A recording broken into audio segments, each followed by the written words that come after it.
Auscultación anterior. Tenemos tres posiciones: posición anatómica, decúbito sedente y decúbito supino. Vamos a trazar imaginariamente las líneas que delimitan automáticamente los lóbulos pulmonares para guiarnos en la auscultación. Para ello tomamos en cuenta la apófisis sifoides. Luego trazamos una línea diagonal desde el proceso sifoides hasta la línea axilar anterior izquierda, de la misma manera para el lado derecho. Esto es para delimitar las divisiones lobulares de los pulmones. Como sabemos, el pulmón derecho posee 3 lóbulos, lo que tenemos que trazar una línea horizontal sobre el pulmón derecho, lo que indica la localización del lóbulo medio. Por último, trazamos la línea basal lobular en los 2 pulmones.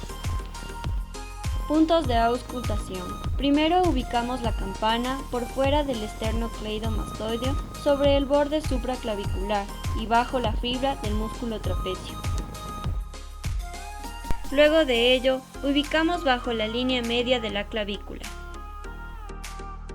3. Ubicamos sobre el lóbulo superior derecho e izquierdo. 4. Sobre el lóbulo medio derecho y sobre el lóbulo superior izquierdo. 5. Inmediatamente bajo la línea axilar en el séptimo espacio intercostal. En esta región se auscultan los lóbulos inferiores. Por último, se ubica la campana lateral al lóbulo basal en la línea anterior axilar, izquierda y derecha. Focos de auscultación pulmonar. Pedimos al paciente que lleve sus manos en los hombros opuestos con el propósito que las escápulas se abran y así poder verificar los pulmones.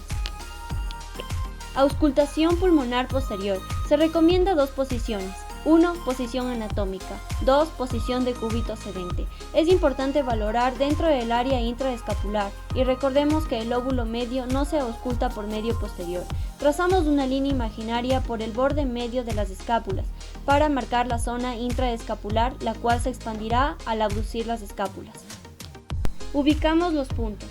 Primero, colocamos la campana a nivel de T1. Segundo, colocamos entre T2 y entre T3. Tercero, ubicamos a nivel de T4 y a partir de T se ausculta el lóbulo basal. Cuarto, ubicamos entre T5 y T6. Quinto, ubicamos a nivel de T7. Sexto, ubicamos a nivel de T8 y por lateral. Por último, bajamos hacia el punto 6 a nivel de T9 y lateral. Murmullo vesicular. Se localiza en el pulmón periférico en su base y se encuentra mejor en la inspiración. Murmullo bronquial. Sonido de tono agudo, denso y áspero. Se localiza en la región anterior sobre la tráquea. Murmullo broncovesicular, sonido de intensidad moderada y tono medio. Se localiza entre la escápula y por fuera del esternón, entre el primer y segundo espacio intercostal. Estertores, sonidos crepitantes, suaves y discontinuos. Se escuchan mejor en la inspiración y no desaparecen con la tos. Se ubican en la base de los pulmones en los lóbulos inferiores. Gorgoteo ronco, sonidos fuertes, continuos, ásperos y roncos y graves. Se escuchan mejor en la inspiración y se modifican con la tos. Roce pleural, sonidos superficiales, crujientes o ásperos. Se escuchan en la inspiración y expiración, no desaparecen con la tos. Sibilancias, sonido continuo de tono agudo, se escucha mejor en la inspiración y no se altera con la tos. Se localiza en todo el campo pulmonar.